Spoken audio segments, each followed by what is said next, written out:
तथा डायरिया प्रति सतर्क और सचेतन रुहतु। पानी को गरम करी भल भाव फुटाई पियंतु। दयाकरी भल भाव हाथ को साबुन रे भल भाव हाथ धोई खाद्य खांतु।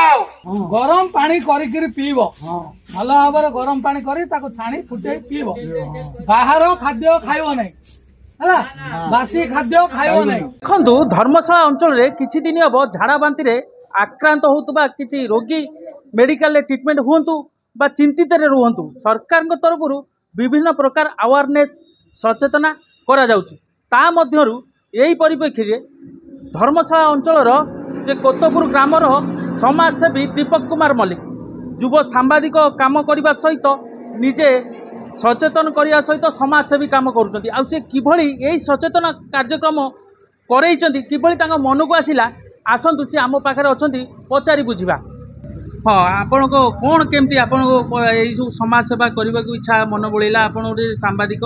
पुणी समाज सेवा को करने सरकार सबु प्रकार पदक्षेप नौकरी अवेयरनेस करने किंतु निज गाँव में आप माइक धरी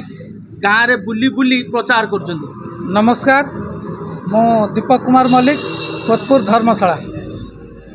मु जितेबाला जाजपुर जिले में आम धर्मशाला ब्लॉक रे झाड़ा बांति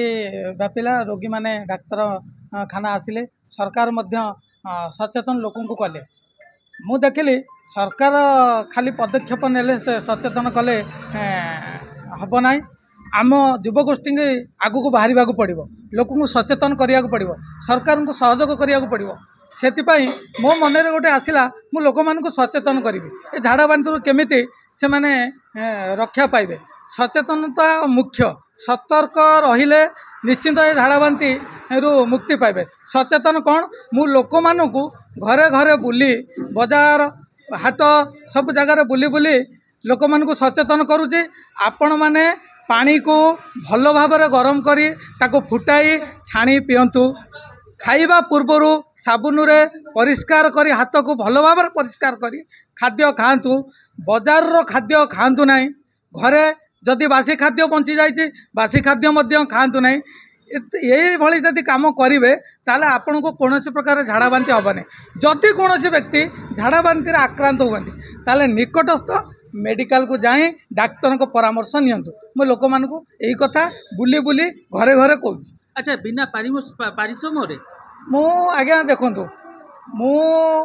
मो निज हाथ जी मु पारुची मु आज पर्यंत 10 ରୁ 15टी पंचायत आह्वान कर सचेतन कार्यक्रम करुच्ची मु जी पारुची मु माइक कौटू आनिले ये माइकटा जड़े आम गाँव रे लोक जड़े से बेपार करे से तार बर्तमान बेपार करूना सी मत ये माइकटी साहाय्य करछि तो ये माइकटा नियो मुझे जो ये विषय कहली सी मत कहले बहुत भल कथा ने बापा तू एटा ने बुली बुली प्रचार कर ए से मत साहाय्य करछन्ती आम गाँव रे जड़े पैसा नहीं ना से पैसा नहीं ना सी मत पैसा दम कही ना कि नहीं ना सी मत खुशी रे एटा देछन कहले माइक नियो मु प्रतिदिन या चार्ज करी मो घरे मु प्रचार करुच्ची मो काम सरीगले पुणी मुझे फेरस्त करदेवी से मत कहते जे माइक रे काम सरले मत आनी देता मुझे हाँ मो माइक नहीं फेरस्त। हाँ आपण मैंने जहाँ देखुले ये जो समाजसेवी रही दीपक भाई ये लोक समाज सेवा सहित लोक सचेतना वार्ता दौले एवं बिना पारिश्रमिक बिना ये निजर जेतिकी सक्षम होउची सी गाँव में बुली बुली निजर सचेतन वार्ता करिसेंती सरकार करुवा बेले ये निजे भी करिसेंती किंतु सब बड़ कथा हूँ निज पॉकेट रु पैसा खर्च करी सरकार कौन साहाय्य सहयोग नथिला बेले किंतु निज मन को आसी समाज सेवा करने को से ही परिप्रेक्षी रे ये जितेबाला जाइकिरी बुली बुली गाँ भितर सब प्रचार करछंती सी निज मुहरे कहते मते आत्मा संतुष्टि मिलूँ।